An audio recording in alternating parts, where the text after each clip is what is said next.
Bueno, comenzamos a trabajar sobre la unidad 3, en donde vamos a conversar sobre la estructura de la computadora. En esta unidad 3 vamos a ver cuáles son las características de la máquina analítica de Babbage y el modelo de von Neumann. Vamos a trabajar sobre los distintos bases de la computadora. Vamos a definir qué es CPU, cómo está conformada la CPU y también en la última parte vamos a trabajar sobre la memoria, ¿sí? La clasificación, qué tipos de memoria hay, eh, clasificación según distintas características. Comenzamos entonces definiendo un poquito a qué referimos cuando hablamos de la máquina analítica de Babbage, ¿sí? Babbage se adelantó un poquito a la concepción actual de una computadora. ¿Por qué? Porque él hablaba de 4 elementos fundamentales: las entradas, las salidas, la unidad aritmético-lógica, a la cual llamaba taller, y la memoria, a la cual refería como el almacén. Eh, También la máquina que él ideó estaba pensada como una computadora universal, ¿sí? Automática y capaz de resolver diversa cantidad de problemas. Eh, el sistema ideado por Babbage se llamó máquina analítica, ¿sí? Luego vino von Neumann, quien comenzó también a colaborar en la construcción del ENIAC, ¿sí? Habíamos mencionado a esta computadora en la unidad 1, cuando estuvimos viendo historia de la computación. Cuando von Neumann comenzó a colaborar en la construcción del ENIAC, hubo una evolución y se concebió aquí una nueva computadora llamada EDVAC, ¿sí? Las sugerencias de von Neumann se centraron en utilizar esta estructuración que había realizado Babbage para las distintas unidades funcionales, ¿sí? Manteniendo estas 4 unidades que eran la entrada, la salida, la unidad aritmético-lógica y la unidad de control o almacenamiento, ¿sí? Y almacenamiento. También otra de las sugerencias importantes fue utilizar una representación binaria para realizar las operaciones aritméticas. Y una muy importante es el almacenamiento del programa en la memoria, o sea, no solo se iban a almacenar los datos, sino también el programa. Entonces, la memoria se utilizaba para almacenar datos e instrucciones, ¿sí? Bien. Actualmente la mayoría de las computadoras mantienen estos criterios, por lo tanto van a escuchar muchas veces que se las denomina como arquitecturas de von Neumann. Lo que vemos en esta diapositiva sería las características de la máquina analítica de Babbage. Si observamos, hay una entrada, hay un almacén, ¿sí? En donde están almacenados los datos, hay cálculos que se van a realizar y tanto el almacén como los cálculos están manejados por un control, ¿sí? Cuando uno ejecuta una instrucción o realiza determinados cálculos, necesitará de datos que están en el almacén para poder ejecutarlos.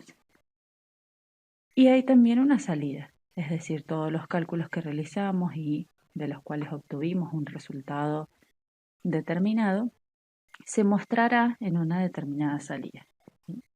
Después veremos cuál puede ser esa salida. ¿Y von Neumann qué modificó? Bueno, modificó o unificó el tema de almacenar datos e instrucciones en la memoria, ¿sí? La cual tiene intercambio permanente de información con la CPU, ¿sí? Que es donde se realizarán los procesos. Entonces tenemos una entrada y una salida también. Este es el modelo de von Neumann. Bien, estos conceptos creo que la mayoría ya los deben manejar, ¿sí? Y son los componentes básicos de una computadora. Si queremos clasificar en dos grandes componentes, podemos indicar de que la computadora está compuesta básicamente por lo que es hardware y lo que es software, ¿sí? Cuando hablamos de hardware hacemos referencia a lo que es la composición física de la computadora.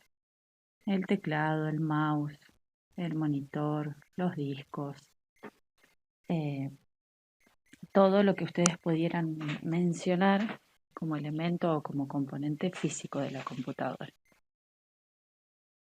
Cuando hablamos de software, hablamos de programas, ¿sí? El sistema operativo, aplicaciones diversas que podamos encontrar en la computadora, ¿sí? Sería la parte intangible, ¿sí? Programas, datos, información.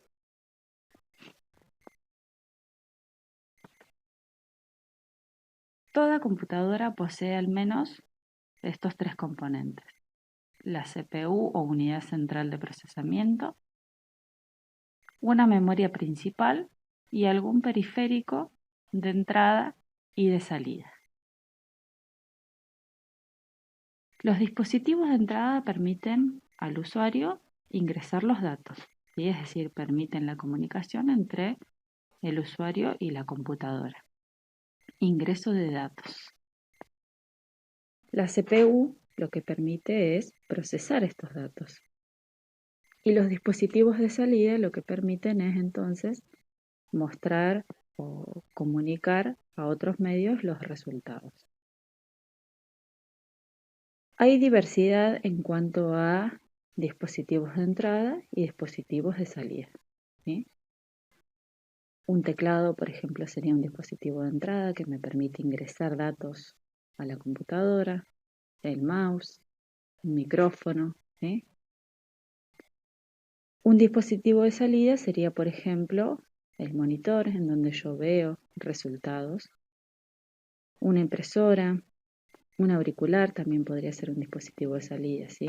Bueno, variedad en cuanto a estos tipos de periféricos. En esta imagen lo que vemos es distintas partes de una PC de escritorio en este caso. En cuanto a la evolución de la estructura física de la computadora, ha sido muy grande esta evolución en los últimos años, ¿sí? Sobre todo en el tamaño de las mismas. Si ustedes comparan, por ejemplo, un monitor de hace 10 años, eran muchísimo más grandes que los monitores que utilizamos hoy en día, ¿sí? Así como describimos esta evolución en cuanto a el monitor, por ejemplo, la misma se traslada a todos los componentes de la computadora, ¿sí? Y esto sigue evolucionando, sigue creciendo día a día. Bien, la CPU, dijimos, es el cerebro de la computadora, ¿sí? Es quien controla, coordina y realiza todas las operaciones del sistema. Para poder realizar esto, la CPU extrae una a una las instrucciones del programa que va o que está ejecutando, el cual está alojado en memoria central, las analiza y emite las órdenes que necesite para poder ejecutar estas instrucciones, ¿sí? Cuando ejecuta una instrucción, podría necesitar, por ejemplo, un dato que está en memoria, o podría en la misma instrucción definir cuál es el dato que se está trabajando, ¿sí? O podría en la instrucción tener una indicación de una dirección de memoria donde debe ir a buscar el dato a procesar, ¿sí? ¿De qué va a depender esto? Va a depender de la instrucción o de las instrucciones del programa que esté ejecutando. ¿Cómo hace para comunicarse con el resto de las unidades de la computadora y poder extraer toda la información que necesite? Bueno, para poder efectuar esta comunicación existen lo que llamamos bus, ¿sí? El bus es un conjunto de líneas eléctricas que permiten transmitir información, ¿sí? Y tenemos distintos tipos de bus según el tipo de información que estamos necesitando transmitir. Si necesitamos transmitir datos o instrucciones, lo que va a entrar en juego es el bus de datos e instrucciones. Si necesitamos transmitir direcciones, va a entrar en juego el bus de direcciones, ¿sí? El bus de direcciones contiene la dirección del destino al cual van a estar dirigidos los datos, ¿sí? Puede ser una dirección en la cual yo quiera almacenar alguna información o puede ser una dirección de la cual quiera extraer algún dato determinado para procesar. Y el bus de control permite transmitir órdenes, ¿sí? De la unidad de control a distintas unidades, dependiendo de la instrucción que esté ejecutando. En esta gráfica lo que vemos es la comunicación que existe entre los tres bus, el bus de direcciones, el bus de datos e instrucciones y el bus de control. Y los dispositivos de entrada-salida, la CPU y la memoria, ¿sí? La comunicación que existe entre esos tres bus.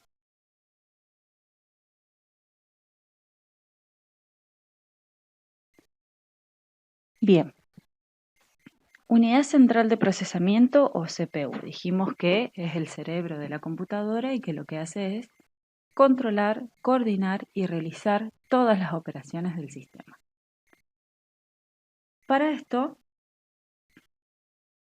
la CPU tiene distintos componentes, ¿sí? Los cuales vamos a ir viendo ahora en detalle. Cuando trabajemos en unidades posteriores van a ver que vamos a estar haciendo referencia permanentemente a algunas de estas partes de la CPU, ¿sí? Algunos de estos elementos de la CPU. Por ejemplo, el program counter lo vamos a estar mencionando permanentemente, la ALU, el registro A, ¿sí? Algunos de estos registros que vemos aquí también, ahora vamos a describirlos cada uno en detalle. Es importante que ustedes conozcan esto para luego poder comprender cómo trabaja la CPU cuando ejecuta determinada instrucción. El diseño de la CPU ha ido evolucionando en los últimos años, ¿sí? Pero su operación sigue siendo esta, ¿sí? Su operación fundamental. Las CPU modernas son microprocesadores y contienen un solo circuito integrado. ¿Qué es lo que vemos aquí? En la sección inferior vemos la ALU, que siempre la vamos a dibujar de esta manera. Los registros, ¿sí? Ahora vamos a mencionar cuáles son estos registros y estos registros. Vemos el reloj, que tiene una permanente comunicación con la unidad de control, ¿sí? El registro de instrucción, program counter, stack pointer, el registro de memoria y el registro de dirección de memoria. ¿De qué hablamos cuando nos referimos a cada uno de estos registros? Bueno, el procesador dispone de un conjunto de registros que son los registros 0 a m, que son llamados registros de uso general, ¿sí? Estos registros de uso general se utilizan como almacén temporal de los datos que va a operar la ALU. Es decir, cuando la ALU esté trabajando con determinada instrucción en la cual necesita datos que va a operar, va a utilizar estos registros de uso general como almacenamiento temporal.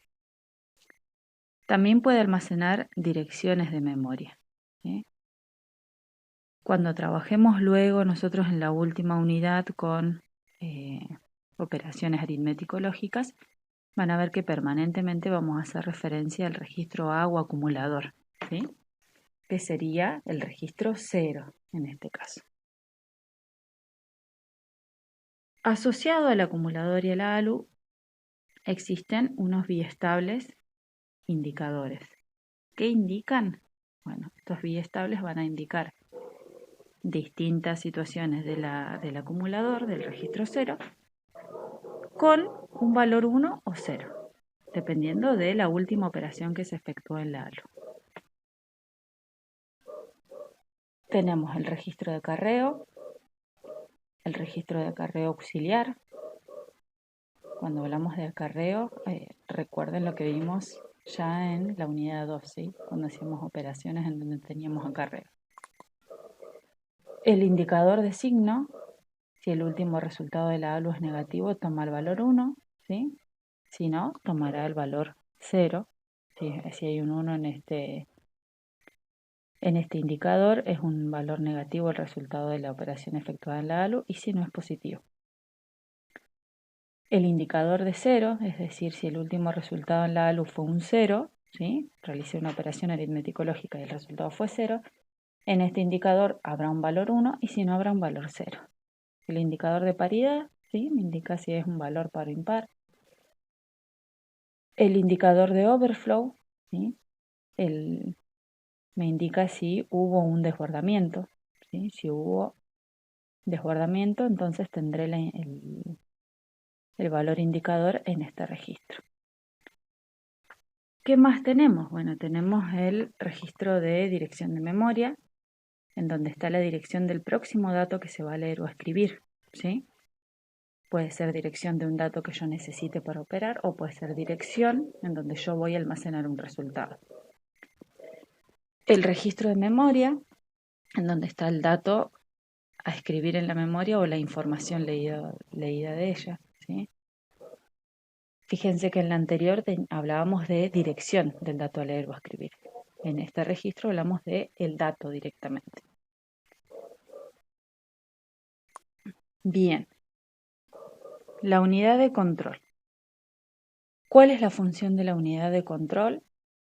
En este caso, la unidad de control es el componente del procesador que se encarga de dirigir y de coordinar la gran mayoría de las operaciones en la computadora. ¿De qué consta la unidad de control? Bueno, la unidad de control está conformada por los siguientes elementos. Tenemos el program counter, el registro de instrucción, el decodificador, el reloj y el secuenciador. Si observamos en esta imagen, tenemos una descripción gráfica de la unidad de control. El reloj, el secuenciador, el program counter, decodificador y registro de instrucción, ¿sí? Y las microórdenes emitidas por el secuenciador, que están todas conectadas mediante el bus.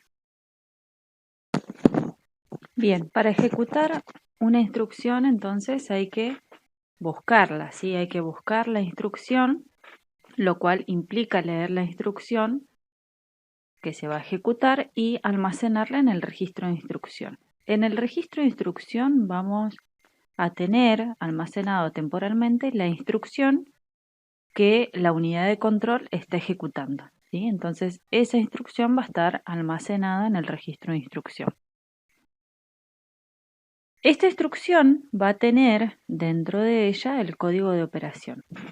¿Qué es el código de operación? El código de operación es un código el cual me va a indicar qué operación vamos a realizar. Por ejemplo, una suma, ¿sí? Una resta, distintos tipos de operaciones que va a estar indicado por el código de operación que esté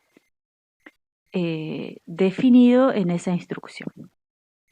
Además del código de operación, la instrucción va a tener los operandos o las direcciones de memoria en donde estén almacenados los operandos, es decir, dónde están los datos. ¿Qué datos? Los que yo quiera operar.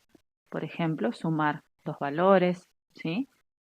Sumar un valor con el contenido del acumulador. Eso lo va a indicar la instrucción que esté almacenada acá. Dijimos que esa instrucción contiene un código de operación.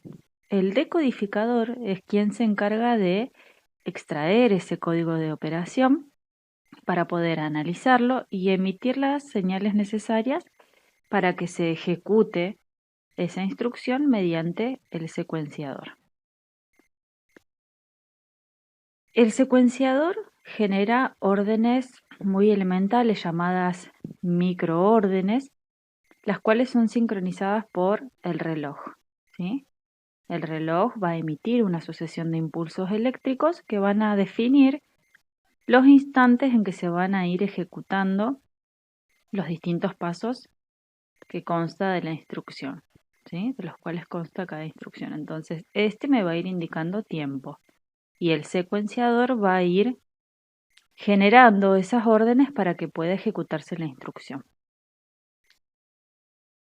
¿Qué nos queda dentro de la unidad de control? El contador de programa o program counter, ¿sí? Que lo que va a contener es la dirección en donde se encuentra la siguiente instrucción a ejecutar, ¿sí? Dijimos que el registro de instrucción contiene temporalmente la instrucción que se está ejecutando. Una vez que finaliza la ejecución de esta instrucción, debo continuar con la ejecución de la siguiente. Entonces, es el program counter quien contiene la dirección de en dónde se ubica la siguiente instrucción a ejecutar. Entonces, en un instante siguiente, luego de la ejecución de esta instrucción, tendremos que acceder a esa dirección para poder determinar cuál es la siguiente instrucción a ejecutar.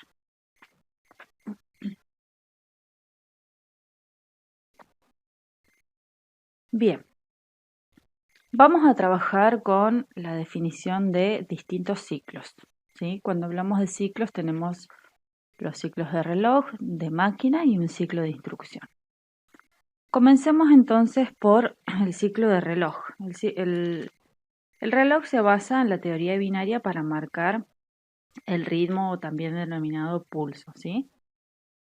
Fíjense que lo que vemos en esta imagen es el estado de encendido, el cual se considera como 1, y el estado de apagado.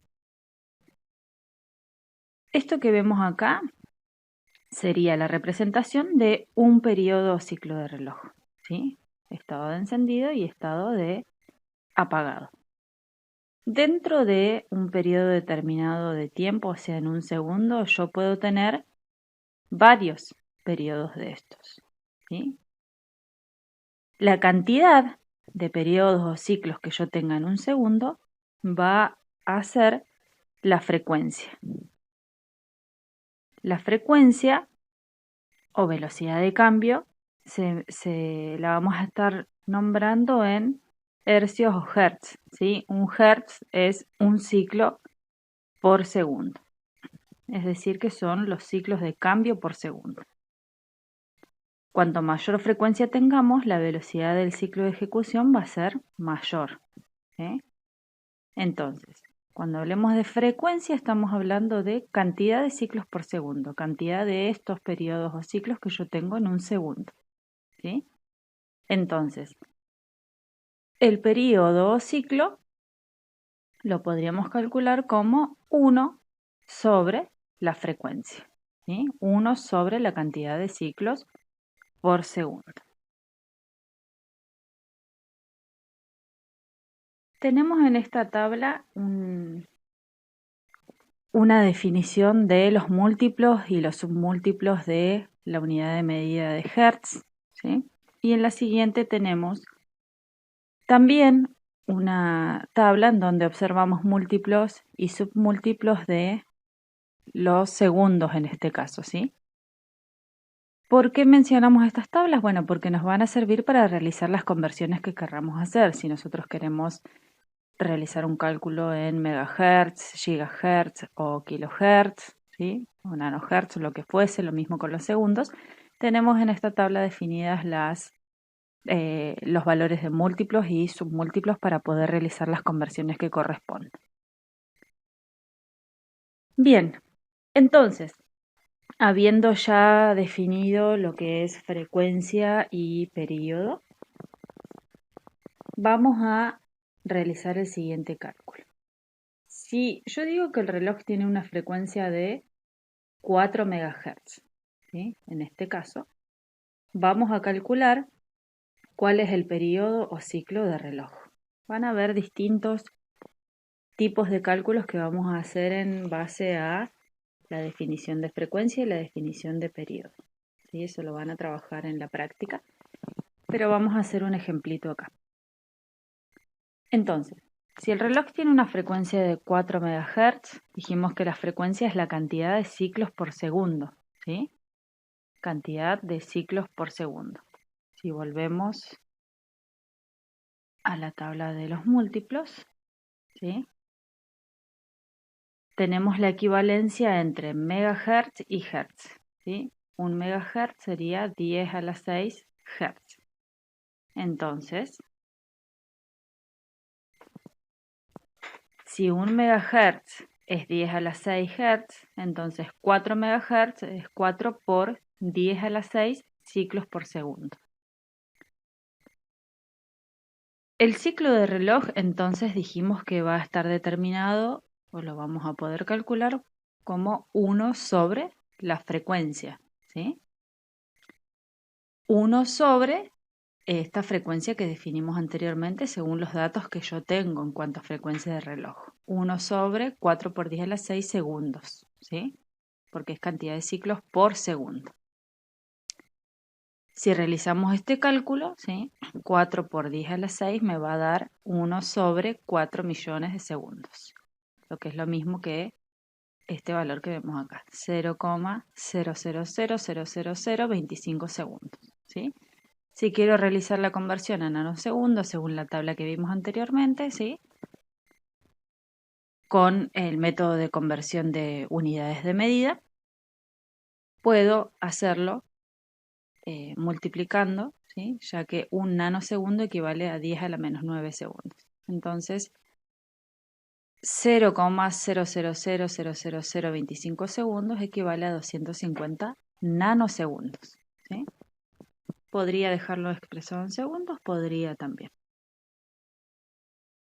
Y si evaluamos ahora con el mismo razonamiento que hicimos anteriormente, ¿qué pasa con el ciclo de reloj cuando la frecuencia es de 400 MHz? Llegamos a obtener que el ciclo de reloj para esa frecuencia es de 2,5 nanosegundos, ¿sí? Fíjense que entonces a mayor frecuencia, ¿sí?, mayor velocidad de ejecución voy a tener, porque el ciclo de reloj va a valer, o sea, un ciclo va a ser mucho más rápido que si tuviese menor frecuencia. Observemos esto, para una frecuencia de 4 MHz, el ciclo de reloj, ¿sí?, o sea, su velocidad es de 250 nanosegundos. En cambio, si tuviésemos una frecuencia de reloj de 400 MHz, el ciclo de reloj va a ser de 2,5 nanosegundos, o sea, mucho más veloz que si tuviese una frecuencia menor.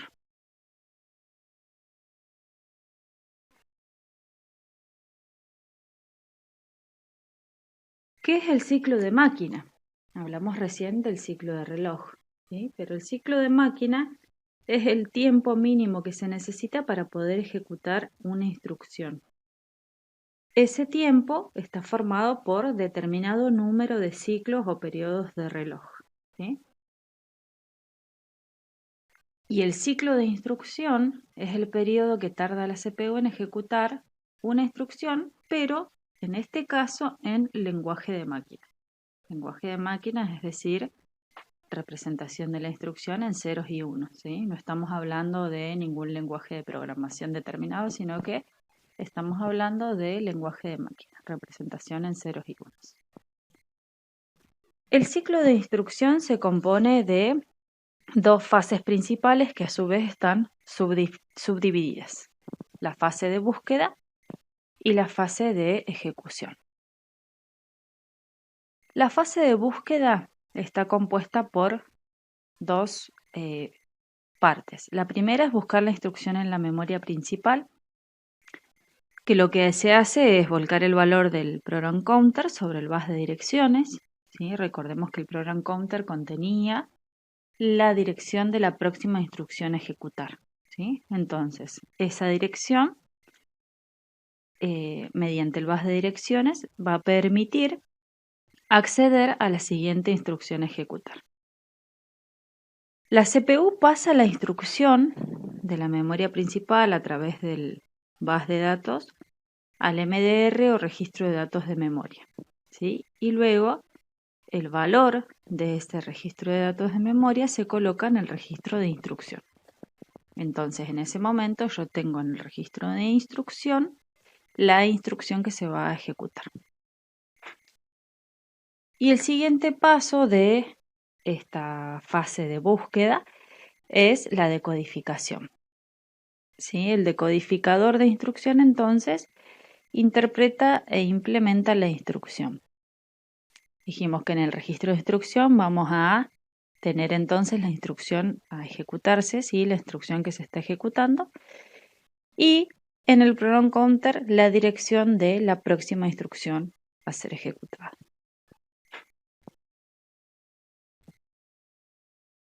En la siguiente fase, que es la fase de ejecución, también tenemos dos etapas. La primera es la de ejecutar la instrucción, ¿sí?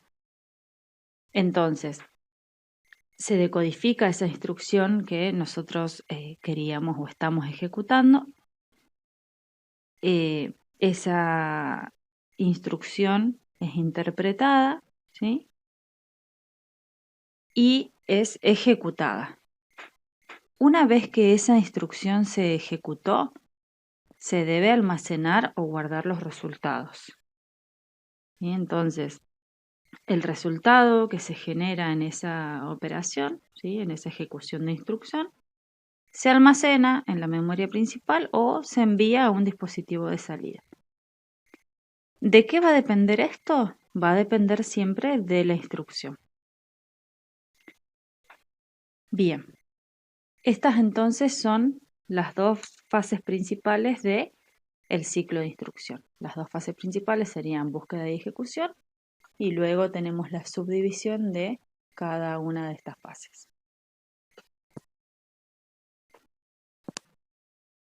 Definición de ALU. La ALU la vamos a estar nombrando permanentemente, ¿sí? ¿Qué es la ALU? Es la unidad aritmético-lógica. Es un circuito en donde se realizan las operaciones aritméticas y las operaciones lógicas, ¿sí? Operaciones aritméticas como por ejemplo una suma, una resta, un producto, ¿sí?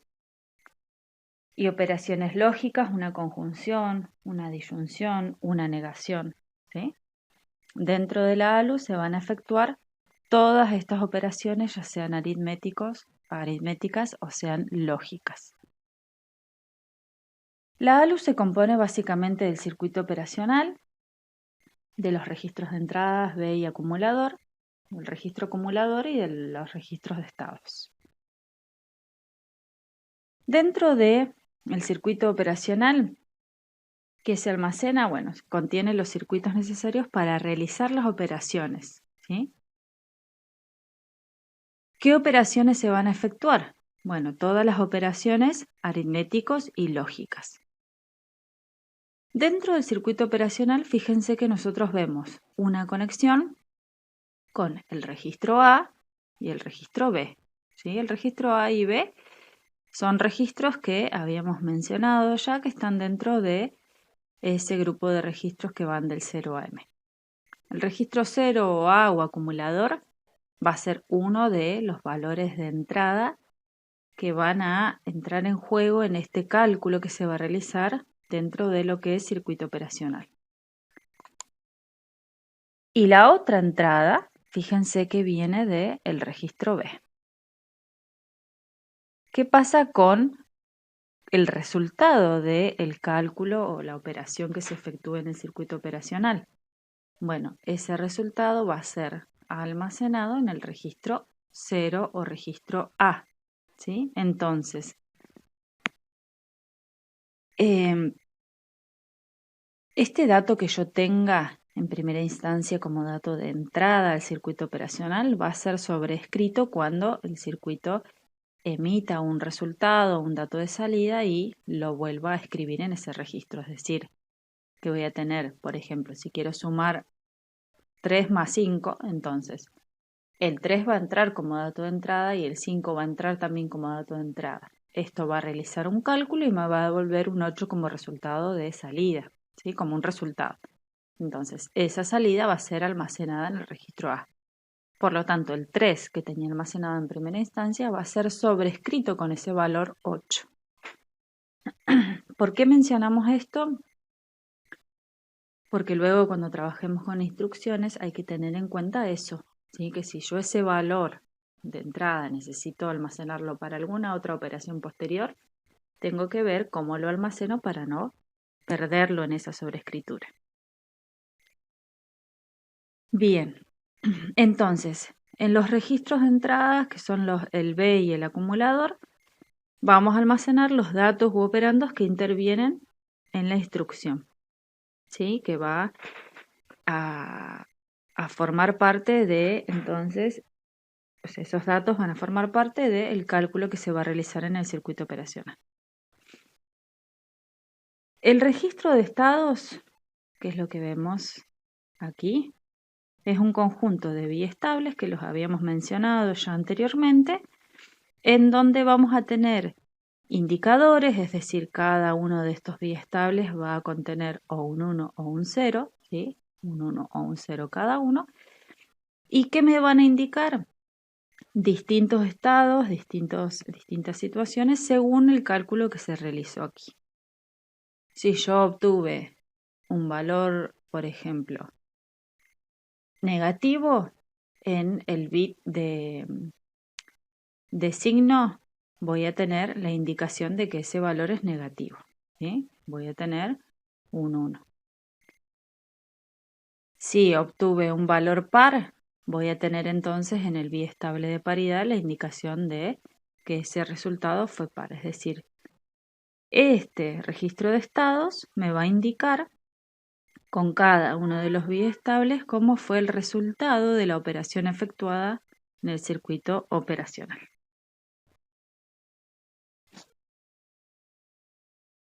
Bien, como último concepto de esta clase vamos a ver el concepto de interrupción. ¿Qué es una interrupción y cómo pueden clasificarse las interrupciones?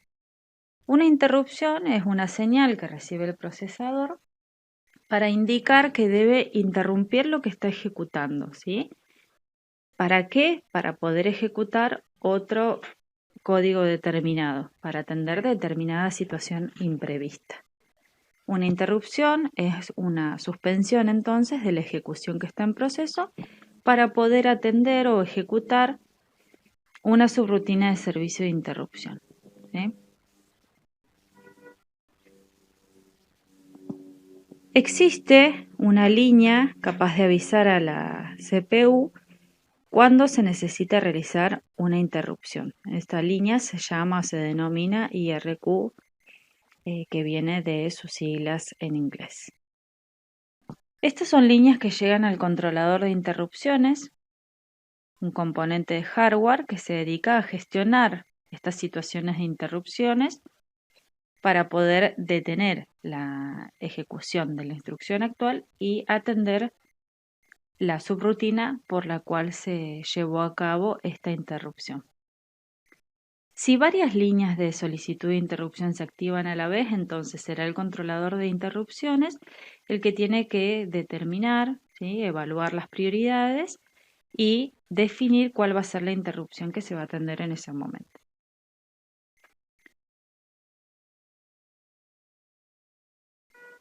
Bien, ¿qué sucede cuando aparece una interrupción? Lo que hay que hacer en primer lugar es terminar la ejecución de la instrucción que se está ejecutando, ¿sí? Es decir, esa instrucción que va a estar en el registro de instrucciones porque es la que se ejecuta en ese momento, debe ser finalizada. ¿Para qué? Para luego poder atender la subrutina de interrupción. Se debe salvar el estado del procesador y el valor del program counter, ¿sí? ¿Por qué se debe salvar esto? Porque necesitamos, una vez atendida la interrupción, volver a la instrucción en donde nosotros estábamos ejecutando, ¿sí? Si estábamos ejecutando una determinada instrucción, necesitamos saber qué valor había en el contador de programa para continuar con esa siguiente instrucción a ejecutar. La CPU lo que hace en una aparición de interrupción es saltar a la dirección donde se almacena el código de servicio de interrupción, ¿sí? Y ejecuta la rutina que tiene asociada para poder atender al dispositivo que generó la interrupción. Entonces, una vez que la subrutina esa finaliza, lo que se hace es restaurar el estado que se había guardado. Por eso era muy necesario salvar el estado del procesador y el valor del program counter, ¿sí? Para poder luego retornar a ese estado. Las interrupciones pueden clasificarse según si son producidas por hardware, por software o excepciones, ¿sí? Es decir, según la fuente que las produce, se pueden clasificar en estos tres tipos de interrupciones. Las interrupciones de hardware son asíncronas a la ejecución del procesador, es decir, se pueden producir en cualquier momento, independientemente de que se esté ejecutando en la CPU, que se esté haciendo en la CPU. Las causas son externas al procesador y pueden estar relacionadas con los dispositivos de entrada o con los dispositivos de salida, ¿sí? Interrupciones de hardware. Las excepciones se producen de forma síncrona a la ejecución del procesador. En el caso de las excepciones, podrían predecirse si analizamos con detenimiento la traza del programa, lo que está escrito en nuestro programa, ¿sí? ¿Cuáles son causas de generación de excepciones? Por ejemplo, la división por cero, el desbordamiento, ¿sí? Son causas de generación de excepciones, que es uno de los tipos de interrupción. Y la tercera clasificación son las interrupciones por software, ¿sí? Que son aquellas que son generadas por un programa que está ejecutándose. Existen distintas instrucciones en código de máquina que permiten al programador producir una interrupción, ¿sí? Producirla y de esa manera poder controlar lo que se va a realizar al generarse una interrupción de este tipo, una interrupción por software. Bien, con esta última definición terminamos entonces esta clase referida a la unidad 3, estructura de la computadora. Muchas gracias por su atención.